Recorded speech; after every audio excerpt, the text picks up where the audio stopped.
Hi everyone, today I am here Pooja Sharma women dedication की तरफ से। आज हमारे साथ बहुत ही कीमती समय लेकर आई हैं मिसेस रीना सेठी जी, जो कि इतनी कम एज में नगर परिषद की चेयरपर्सन बनी हैं। तो चलिए आज हम उनसे बात करते हैं कि वो अपना इतना कीमती समय हमारे लिए इस नए वुमेन डेडिकेशन के ऑफिस में एक उद्घाटन प्रक्रिया हमने की है, जिसमें मैम ने अपना कीमती समय दिया है। तो चलिए थोड़ी सी बात करते हैं मैम से। Yes ma'am. धन्यवाद आपका बहुत बहुत। और मैं वुमेन डेडिकेशन को और इनके संयोजक को बधाई देना चाहूँगी और उनका धन्यवाद करना चाहूँगी कि आज उन्होंने इतने अच्छे पल पर मुझे बुलाया।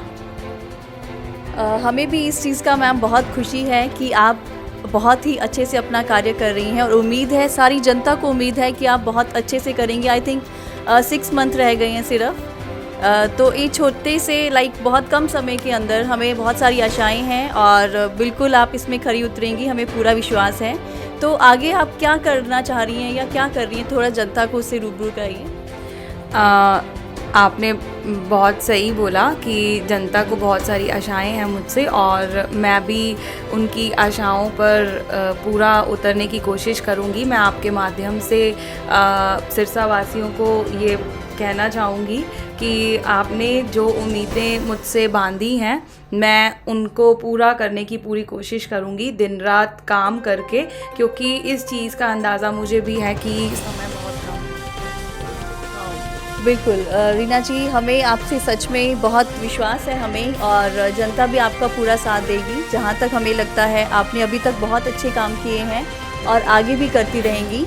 तो एक प्रश्न और मैं आपसे पूछना चाहूँगी कि हर कोई आजकल, जो हमारा पहले कहा जाता था कि ये पुरुष प्रधान देश है, लेकिन अब शायद ऐसा नहीं रहा है। अगर हम किसी भी जगह देखें तो आजकल सब जगह जो महिलाएं हैं आगे बढ़ रही हैं।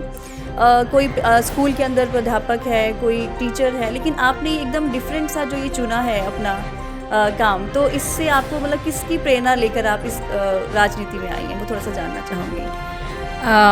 आप सही कह रहे हैं कि हम भी ये चीज़ मानते हैं कि जो हमारा देश है वो पुरुष प्रधान देश है, लेकिन मैं आपको ये बात कहना चाहूँगी कि आज वो समय नहीं रहा, अब वो समय बदल चुका है। अब हर माँ बाप घर से अपने दोनों बच्चों को पढ़ाई के लिए स्कूल भेजते हैं, और जब घर परिवार के सदस्य बच्चों में ये डिफरेंस बंद कर देंगे, उसी के बाद हम ये मानेंगे कि हमारा देश भी एक आगे बढ़ रहा है और कंधे से कंधा मिलाकर औरतें भी आज बराबर की काम कर रही हैं। बिल्कुल मैम, और आप उन सभी महिलाओं के लिए एक बहुत बड़ी प्रेरणादायक हैं, क्योंकि जो लोग घर पे हैं, जो महिलाएं घर पर हैं, सोचती हैं कि हम कुछ नहीं कर सकते, तो उनके लिए आप बहुत बड़ी प्रेरणा है कि जो महिलाएं हैं वो सिर्फ ये नहीं कि घर पर बैठे रहकर ही उनको कुछ घर पे काम करना है, वो आगे बढ़ सकती हैं, अपनी ज़िंदगी को जी सकती हैं, जो कि आपने सभी महिलाओं को सिखाया है। तो इस चीज़ का मैं सभी महिलाओं को बोलूँगी कि आपसे सीखें और आगे बढ़ें और देश की तरक्की के लिए आपसे प्रेरणा लेते रहें और आगे बढ़ते रहें। एक और प्रश्न पूछना चाहूँगी मैम मैं आपसे कि जैसे कि जो लोग डंप करते हैं गार्बेज को, है ना, तो उसके लिए मीन्स हमें लोगों को और जागरूक करना है, बिकॉज जैसे कोविड-19 चल रहा है तो बहुत सारी प्रॉब्लम्स यही हो रही हैं कि सफाई ना होने की वजह से, प्लस बहुत सारी बीमारियां जो फैल रही हैं। तो लोगों को जागरूक करने के लिए मैम आप क्या सोचते हैं? सबसे पहले मैं आपके माध्यम से आप सिरसा वासियों को एक अपील करना चाहूँगी, एक रिक्वेस्ट करना चाहूँगी कि कोरोना महामारी फिर से अपना वही रूप लेकर दोबारा आ गई है, और मैं ये कहना चाहूँगी कि जो इस बार का स्ट्रेन आया है वो पहले से भी काफ़ी घातक रूप में आया है, और आपके परिवार का ये हक बनता है कि आप लोगों को जागरूक करें और एक सोशल डिस्टेंसिंग का पालन करें, और जो भी कोविड-19 के जो गाइडलाइंस WHO और हमारी सरकार ने दी हैं उनका पालन करें।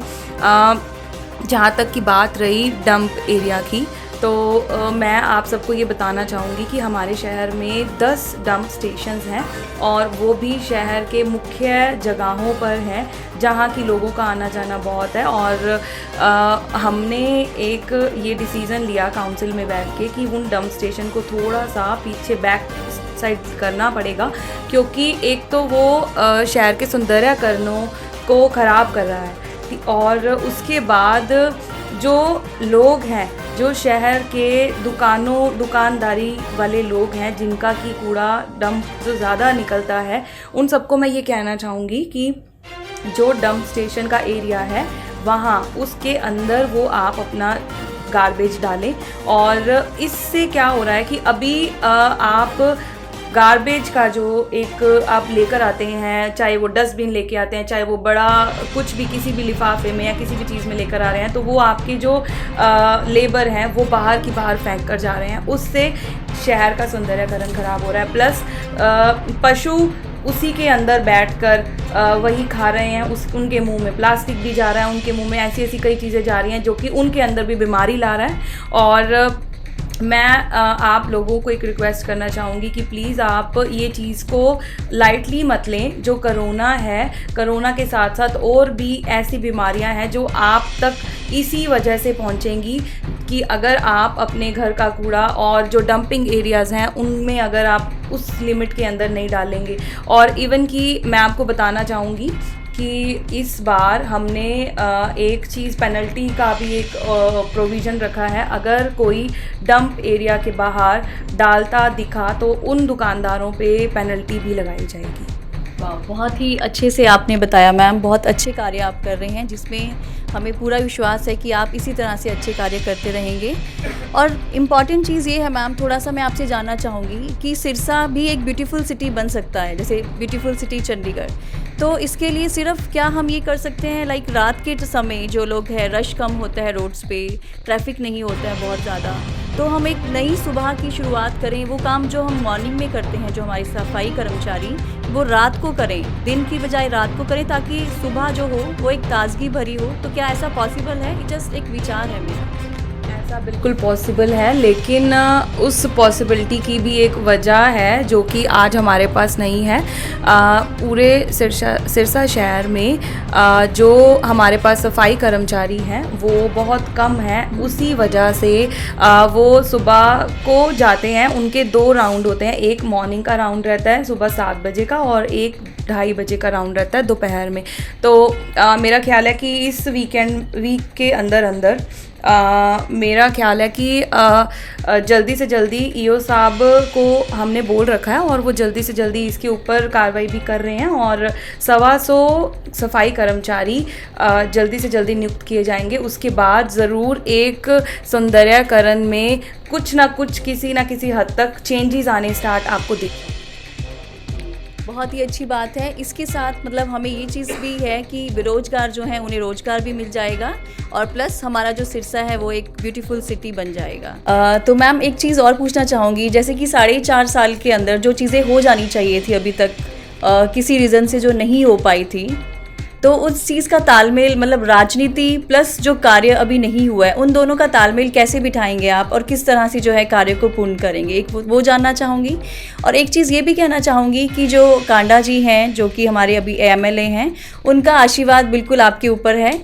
उनके आशीर्वाद से आप बहुत सारी चीज़ें और कर पाएंगी। तो इस तरह से आप मतलब और चीज़ें क्या सोच रही हैं, राजनीति प्लस जो कार्य हमारा है जो नहीं हो पाया 4.5 साल में और बहुत ही कम अंतराल में आपको 6 महीने में करना है, तो उसके लिए आपने मैम क्या प्लान किया? सबसे पहले तो मैं आपको ये कहना चाहूँगी कि ताली कभी एक हाथ से नहीं बजती। उसका एक रीज़न मैं आपको ये बताती हूँ कि मैं ये कहना चाहूँगी कि अगर हम बात करें पिछले 4.5 साल की, तो उन 4.5 साल में हमेशा एक ही जो बात रही है वो यही कमी खलती रही है कि जो सरकारी अधिकारी प्लस जो राजनेता थे, उन दोनों का तालमेल ही नहीं बना। हमारे शहर में कई ऐसे राजनेता हैं जो कि सिर्फ़ और सिर्फ टांग खिंचाई का काम ही कर रहे थे अभी तक। और मेरा मतलब मैं ये कहना चाहूँगी कि सिरसा का दुर्भाग्य रहा है कि जो राजनेताओं ने अपनी तालमेल ना बिठा के और एक दूसरे की टांग खींचने के काम की वजह से हमारा सिरसा पिछड़ा रह गया। और मैं आपके माध्यम से सिरसा वासियों को एक विश्वास दिलाना चाहूँगी कि बेशक मेरे पास 6 महीने का कार्यकाल रह गया है, और लेकिन उसमें 6 बड़े प्रोजेक्ट हम लेकर आएंगे। जो सिरसा के माननीय विधायक श्री गोपाल कांडा जी व उनके अनुज गोविंद कांडा जी का जो सपना है कि जैसे कि सबको पता है कि जो चंडीगढ़ है वो कितना साफ़ सुथरा है और वहाँ पर हर तरीके का हर चीज़ की एक्सेसिबिलिटी है। हम बात करें सिरसा की, तो सिरसा में सबसे बड़ी दिक्कत आज के टाइम पे बरसातों के टाइम जो जल भराव रहता है वहाँ बहुत ज़्यादा दिक्कत है। तो नेक्स्ट मंथ के अंदर जो गोपाल कांडा जी हमारे विधायक हैं उन्होंने सीएम साहब से ये प्रोजेक्ट का ऑलमोस्ट काम पूरा हो चुका है और जल्दी जल निकासी के जो भी प्रयोजन है वो लगाए जाएंगे। और उसके अलावा हमारे शहर में सबसे बड़ी दिक्कत दूसरी जो है वो पार्किंग की दिक्कत है, जो कि बाज़ार में अगर आप देखेंगे तो हमारे पास पार्किंग के लिए जगह बिल्कुल नहीं है। तो उसका भी एक प्रोजेक्ट ऑलमोस्ट रेडी है और जल्दी ही उसके लिए भी सिरसा के जो शहरवासी हैं उनको देखने को मिलेगा, वो भी जल्दी से जल्दी पूर्ण हो जाएगा। और उसके अलावा अगर हम बात करें सिरसा की तो बहुत सी कमियां हैं जो कि हम पूरा करने की पूरी कोशिश करेंगे और मैं दिन रात मेहनत करके जो कि गोपाल कांडा जी के और गोविंद कांडा जी के सपने हैं सिरसा को बहुत आगे ले जाने के, उनको पूरा करेंगे। एक प्रश्न और आपसे जानना चाहूँगी मैम, जैसे कि नगर परिषद का जो हाल है वो बहुत ही खस्ता हुआ पड़ा है, तो उसके लिए भी कुछ आपने प्लानिंग बताई कि आप कर रहे हैं, तो उसके अंदर आप क्या क्या चीज़ें और करेंगे और आपकी नई और क्या योजनाएं हैं, एक उसके बारे में आपसे जानना चाहूँगी। नगर परिषद की जो बिल्डिंग है वो बिल्डिंग 100 साल से भी पुरानी बिल्डिंग है। मैं ये कहना चाहूँगी कि वो अंग्रेज़ों के ज़माने की बिल्डिंग है और आज के टाइम पे उसका बहुत ही बुरा हाल है और माननीय मुख्यमंत्री मनोहर लाल जी द्वारा हमें नया नगर परिषद भवन बनाने के लिए फ़ंड भी मतलब उन्होंने अप्रूव कर दिया और हम उसके लिए जगह फाइनलाइज़ कर रहे हैं और जैसे ही फाइनलाइज़ होती है साथ ही साथ बिल्डिंग का काम शुरू कर दिया जाएगा। और इसके अलावा जो नए प्रोजेक्ट हैं वो अभी के लिए यही रहेंगे। एक तो जल भराव की जो निकासी की जो समस्या है वो सबसे बड़ी समस्या है, उसके लिए हमारा काम योजना जो हो चुकी है और काम जल्दी शुरू कर दिया जाएगा।